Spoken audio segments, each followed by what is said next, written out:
Opinion కూడా తీసుకునే ప్రయత్నం మనం చేద్దాం. రాయపట్టి అరుణ్ గారు, నమస్తే. నా ఆడియో క్లియర్ గా ఉందా మీకు? నమస్తే సార్, మీకు ప్యానెల్లో ఉన్న పెద్దలకి వీక్షకులకి నమస్కారం. అరుణ్ గారు ఏం చెప్తారు ఈ ప్యాకేజ్ కి సంబంధించి? ముందుగా ఈ ఉద్యమ సంఘాలు అలాగే ఇతర నాయకుల చేత, ముఖ్యంగా స్టీల్ ప్లాంట్ కార్మికుల చేత కూడా మాట్లాడించాను కదా, అందరూ ఒపీనియన్స్ మీరు విన్నారు. ఈ ప్యాకేజీకి సంబంధించి ఏం చెప్తారు ఇప్పుడు?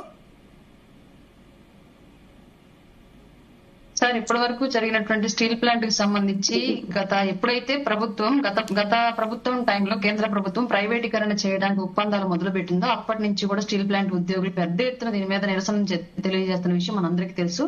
ఎందుకంటే అది కేవలం ఒక పరిశ్రమగానో కర్మాగారంగా ఎవరు చూడట్లేదు, అది క్లియర్ గా ఆంధ్రుల ఆత్మాభిమానంగా ఆత్మగౌరవంగానే చూశారు. కాబట్టి సెంటిమెంట్ తో ముడిపడినటువంటి వ్యాపారంగా ఆ స్టీల్ ప్లాంట్ అనేది ఉంది ఆంధ్రప్రదేశ్ లో. కాబట్టి దాని అమ్మకానికి ఎవరు ఇష్టపడలేదు. మేబీ నష్టాలు వస్తున్నప్పటికీ కూడా ప్రభుత్వం దాన్ని క్లియర్ గా ఆంధ్రుల ఆత్మాభిమానంగానే చూడండి తప్ప దీంట్లో ఆదాయ వ్యయాలను చూడవద్దు, ఎంతో మంది బలిదానంతో వచ్చినటువంటి కర్మాగారం ఇది అని చెప్పేసి క్లియర్ గా అప్పటి నుంచి ఇప్పటికీ ఉద్యమాలు చేస్తూనే ఉన్నారు అక్కడ ఉన్నటువంటి ఉద్యోగులు. దీనికి ఆసరాగా మా పార్టీ అధ్యక్షులైనటువంటి ప్రస్తుత ఉప ముఖ్యమంత్రి పవన్ కళ్యాణ్ గారు ఆ రోజు బీజేపీతో పొత్తులో ఉన్నప్పటికీ కూడా క్లియర్ గా అప్పుడు తీసుకున్నటువంటి నిర్ణయాన్ని వ్యతిరేకిస్తూ కేంద్ర ప్రభుత్వంలో అమిత్ షా గారిని కలిసి ఇది మీరు కేవలం కర్మాగారంగా చూడొద్దండి, వ్యాపార ఉద్దేశంతో చూడొద్దు, ఈ పరిశ్రమని పూర్తిగా ఆంధ్రుల ఆత్మగౌరవానికి సంబంధించిన విషయంగా చూడండి, కావాలంటే దీనికి లాభాలు వచ్చే విధంగా గనులు కేటాయించడానికి మార్గాలు వెతకండి తప్ప ప్రైవేటీకరణ చేసేటువంటి ప్రయత్నాలు అయితే చేయొద్దు అని చెప్పేసి పూర్తిగా ఆంధ్రుల యొక్క మనోభావాలను తీసుకెళ్లి కేంద్రం దగ్గర పెట్టినటువంటి వ్యక్తి పవన్ కళ్యాణ్ గారు. అలాగే మద్దతు తెలుపుతూ ఒక రోజు పూర్తిగా నిరాహార దీక్ష చేస్తూ ప్లీజ్ దయచేసి మిగిలిన ప్యానలిస్ట్ మ్యూట్ లో పెట్టుకోవాలి. అరుణ్ గారు ప్లీజ్ కంటిన్యూ. ఒక రోజు మొత్తం కూడా నిరాహార దీక్ష చేసి విశాఖ పరిశ్రమకు సంబంధించినటువంటి కార్మికులకు ఆయన సంఘీభావం తెలియజేశారు. అలాగే ఎన్డీఏ కూటమి అధికారంలోకి వచ్చిన తర్వాత కూడా మండలిలో మొట్టమొదటిగా ప్రస్తావన చేస్తూ స్టీల్ ప్లాంట్ కి సంబంధించినటువంటి సాధ్యాసాధ్యాలను కూడా ప్రస్తావిస్తూ ఇది ఎట్టి పరిస్థితుల్లో కూడా ప్రైవేటీకరణ జరగడానికి వీల్లేదు, దీనికి ఉన్నటువంటి అన్ని విషయాలు ప్రస్తావిస్తున్నారు. అరుణ్ గారు అన్ని విషయాలు ప్రస్తావిస్తున్నారు. ఈ వ్యవహారంలో అన్ని పార్టీలు చేసినటువంటి కృషి, అలాగే పవన్ కళ్యాణ్ గారు చేసిన కృషి అందరూ స్వాగతిస్తారు. కాకపోతే ఇది సరిపోదు, ఇది కేవలం కంటి తుడుపు చర్య అని కొంతమంది అంటుంటే, లేదు ఇది ఒక పథకం ప్రకారం ప్రస్తుతం ఏదో ప్యాకేజ్ ఇచ్చి తర్వాత ప్రైవేటీకరణ చేసేటటువంటి కుట్రను అనుమానిస్తున్నారు కదా, దానికి ఏం చెప్తారు? సార్, రానున్న రోజుల్లో మొన్నటి వరకు ప్రైవేటీకరణ చేస్తారని భయపడ్డాం, ఆ తర్వాత హోల్డ్ అయినప్పుడు హ్యాపీగా ఫీల్ అయ్యాం. ఇవాళ కొన్ని ఫండ్స్ రిలీజ్ అయ్యాయి. రానున్న రోజుల్లో ఇంకేం జరుగుతుందంటే క్లియర్ గా చూడొచ్చు. ముందొకసారి ఎవరో అన్నారు, ప్రధాని గారు మొన్న వచ్చినప్పుడు ప్రస్తావించి ఉండొచ్చు కదా, ప్రకటించి ఉండొచ్చు కదా అని చెప్పేసి. సింగిల్ గా ఆయన ఒక్కళ్ళే తీసుకునే నిర్ణయం కాకపోయి ఉండొచ్చు, లేదా ఆ రోజు చూసినటువంటి నిరసనల వల్లే వెళ్లి ఆయన కేబినెట్ లో ఈ విషయం మీద ప్రస్తావించి ఈ రోజు నిర్ణయం తీసుకునేటువంటి అవకాశం వచ్చి ఉండొచ్చు సార్ క్లియర్ గా. రైట్. సామంత్ శ్రీనివాస్ గారు, నా ఆడియో క్లియర్ గా ఉందండి మీకు? శ్రీనివాస్ గారు, అందరు ఒపీనియన్ విన్నారు మీరు ఆల్రెడీ, మీ మిత్రపక్షం ఒపీనియన్ కూడా విన్నారు, ఇంకా అపోనెంట్స్ ఒపీనియన్ కూడా పెండింగ్ లోనే ఉంది. ఏం చెప్తారు శ్రీనివాస్ గారు మీరు? ఏది ఏమైనప్పటికీ రాజకీయాలకు అతీతంగా ఆంధ్రప్రదేశ్ వాసులుగా ఎప్పటి నుంచో మనందరి కలగా నిలిచినటువంటి విశాఖ ఉక్కు సంబంధించి ఇవాళ అప్పుల ఊబిలోకి కూరుకుపోయేటువంటి పరిశ్రమను దానికి ఊపిరి లూదుతూ ఆత్మ నిర్భర్ ప్యాకేజీలో భాగంగా ఆంధ్రప్రదేశ్ లో ఉన్నటువంటి అందరి మనసుల్లో సెంటిమెంట్ గా నిలిచినటువంటి విశాఖ ఉక్కుకు ఆర్థిక సాయం ప్రకటిస్తూ కేంద్రం ఇచ్చిన నిర్ణయం ఏదైతే ఉందో దాన్ని అందరూ రాజకీయాలకు అతీతంగా అభినందించి తీరాల్సిందే. ఎందుకంటే గతంలో మనం చూసాం, విశాఖ ఉక్కును ప్రైవేటీకరిస్తారనే ఒక నెపంతో అపోహతో అక్కడ ఉన్నటువంటి ఉద్యోగులను, పరిశ్రమ మీద ఆధారపడ్డటువంటి ప్రత్యక్ష పరోక్షంగా ఆధారపడ్డ కుటుంబాలను ఒక భయానకమైన వాతావరణంలోకి నెట్టివేస్తూ తద్వారా రాజకీయ పబ్బంగా గడుపుకోవడం కోసం ఒక రాజకీయ నినాదంగా మార్చుకునేటువంటి ప్రయత్నం చేసినటువంటి దాఖలాలు మనం చూసాం.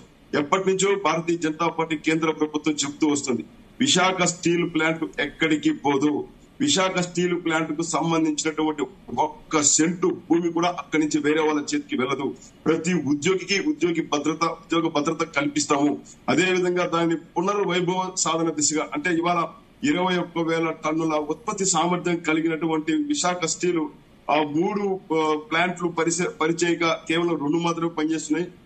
ఆశించిన మేర ఉత్పాదకత లేని కారణంగా నష్టాలు, ఇప్పటికే చెల్లించాల్సినటువంటి బ్యాంకు రుణాలు చెల్లించలేకపోవడము, ఈ కారణంగా పెరిగిపోతున్నటువంటి అప్పుల విషయంలో ఎప్పటికప్పుడు అనుమానాలు ఉండేది. ఇవాళ కేంద్ర ప్రభుత్వం 11,440 కోట్ల రూపాయలు ఈక్విటీ ఫండ్ కింద విశాఖకు అంటే నిర్వహణ సంబంధించి రన్నింగ్ క్యాపిటల్ కావచ్చు, అదే విధంగా ఐరన్ ఓర్ సంబంధించిన ముడి సరుకును తీసుకురావడం కావచ్చు, వీటి కోసం వెంటనే గతంలో కూడా 2 దఫాలుగా 16,650 కోట్ల రూపాయలు ఇవ్వడం జరిగింది. దాన్ని చట్టబద్ధమైనటువంటి చెల్లింపుల కోసం దాన్ని వాడుకోవడం కూడా జరిగింది. కాబట్టి ఖచ్చితంగా విశాఖ స్టీల్ కు అండగా, ఆంధ్రప్రదేశ్ కు అండగా కేంద్ర ప్రభుత్వం, నరేంద్ర మోడీ గారి ప్రభుత్వం, ఎన్డీఏ ప్రభుత్వం కట్టుబడి ఉంది అని చెప్పడానికి ఇదొక నిదర్శనం. జనవరి 7వ తారీఖు విశాఖ కేంద్రంగా 2 లక్షల కోట్ల రూపాయల నిధులు శంకుస్థాపనలు కావచ్చు, ప్రారంభోత్సవాలు చేస్తే అనేక మంది నోరెళ్ల పెట్టారు. మరి విశాఖ స్టీల్ యొక్క ప్రస్తావన రాలేదని, మరి ఇవాళ తీరా విశాఖ స్టీల్ కోసం అని ప్రత్యేకమైన ప్రస్తావన చేస్తూ కేబినెట్ ఆమోదించి 11,000 భారీ సాయం చేస్తూ బాధ్యతగా ముందుకెళ్తున్నటువంటి క్రమంలో రాజకీయాలు పక్కన పెట్టి అభినందించాలి. ఒకవేళ ఇంకా మన విశాఖ స్టీల్ కు మరిన్ని అవసరాలు ఉంటే ఖచ్చితంగా ఆ దిశగా ప్రయత్నం చేసి సాధించే దిశగా పునర్వైభవం ఏదైతే ఐరన్ ఓర్ అవసరం ఉందో దానికి, అదే విధంగా ఉద్యోగులకు సంబంధించినటువంటి భద్రత విషయంలో కానీ ఏవైతే న్యాయ సమ్మతమైనటువంటి డిమాండ్లు ఉన్నాయో వాటన్నిటి. ఓకే శ్రీనివాస్ గారు, మనం ఒకసారి కాంగ్రెస్ అలాగే వైఎస్ఆర్ కాంగ్రెస్ పార్టీ అభిప్రాయం కూడా మనం తీసుకుందాం. వాళ్ళ అభిప్రాయం ఏంటి అసలు ఈ ప్రకటనకు సంబంధించి అనేది. మనకి కాంగ్రెస్ పార్టీ నుంచి గురవం బాబు గారు జాయిన్ అయ్యారు, అలాగే వైఎస్ఆర్ కాంగ్రెస్ పార్టీ నుంచి ఓబ్రేస్ గారు జాయిన్ అయ్యారు. ముందుగా గురవం బాబు గారు నమస్తే. ఈ వ్యవహారం పట్ల కాంగ్రెస్ పార్టీ వైఖరి ఏ రకంగా ఉంది?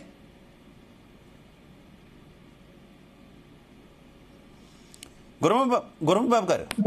సార్ నమస్తే సార్. యా నమస్తే అండి, ప్లీజ్ కంటిన్యూ. సార్ నమస్తే సార్. సార్ సోదరులు చెప్పినట్టుగా ఇప్పుడు మనకు ఇన్ని రోజులు విశాఖ ఉక్కు కర్మాగారాన్ని ప్రైవేటీకరణ చేస్తామని చెప్పినటువంటి కేంద్ర ప్రభుత్వం కావచ్చు, దానికి మద్దతు తెలిపినటువంటి స్టేట్ గవర్నమెంట్ కావచ్చు, వీళ్ళందరూ కూడా చేసి ఈ రోజు మనకు ఎంత నష్టం కలిగించినటువంటి తీరులో ఉన్నప్పుడు కాంగ్రెస్ పార్టీ తరఫున కూడా మేమందరం కూడా మా ఏపీసీసీ అధ్యక్షురాలు షర్మిలారెడ్డి గారి యొక్క కఠినమైనటువంటి పోరాటం చేయడం, వాళ్ళందరినీ కూడా తీసేయడం మీరందరూ కూడా చూశారు. మామూలుగా అక్కడికి వెళ్లి పోరాటం చేసి 4,200 మందిని విశాఖ ఉక్కు ప్లాంట్ల నుంచి వాళ్ళందరూ కూడా తీసేస్తే, నిధుల నుంచి కూడా తొలగిస్తే, అప్పుడు వైఎస్ షర్మిలారెడ్డి గారు నేరుగా హఠాహుటిని అక్కడికి వెళ్లి వారి పక్షాన నిలబడి పోరాటం చేసినందువల్ల ఇక మీద ఎట్టి పరిస్థితుల్లో వదిలిపెట్టే ప్రసక్తి లేదన్న ఉద్దేశం కంటి తుడిపి చర్యగానే ఇది మేము ఆగుతున్నాము తప్ప ఇది శాశ్వతమైనటువంటి కాదని మాత్రం మేము తెలియజేస్తా ఉన్నాం.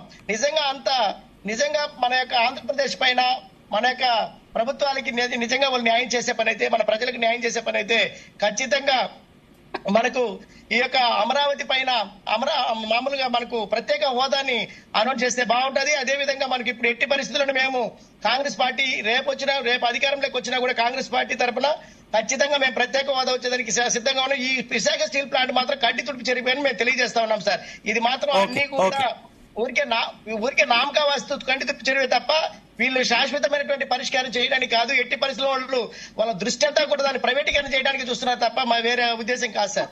రైట్. వైసీపీ ఒపీనియన్ తెలుసుకునే ప్రయత్నం చేద్దాం. ఓబులేస్ గారు నమస్తే అండి. నమస్తే ఓబులేస్ గారు, మీ ఒపీనియన్ ఏంటి? మీరు కూడా ప్రైవేటీకరణకు వ్యతిరేకం అన్నారు. దాదాపుగా ఆంధ్రప్రదేశ్ లో ఉన్నటువంటి అన్ని పార్టీలు ప్రైవేటీకరణకు వ్యతిరేకం అన్నారు. ఎట్టకేలకు ఒక మూవ్ అయితే ముందుకు వచ్చినటువంటి పరిస్థితి. ఒక ప్యాకేజ్ 11,440 కోట్ల రూపాయల ప్యాకేజ్ ని కేంద్రం ప్రకటించింది. ఏం చెప్తారు? ముందుగా మీకు అక్కడ ప్యానెల్లో ఉన్న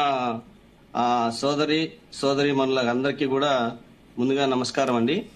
అలాగే ఈరోజు కేంద్రం ప్రకటించిన ప్యాకేజీ వల్ల ఏం ఒరిగేదేం లేదు సార్. ఎందుకంటే ఇది కేవలం ఏడ్చే పిల్లోనికి ఏదో చాక్లెట్ తీసి ఇచ్చినట్లు పప్పులు పెట్టి పోరు మానిపే భాగంలో కేంద్రం చేస్తున్న పని తప్ప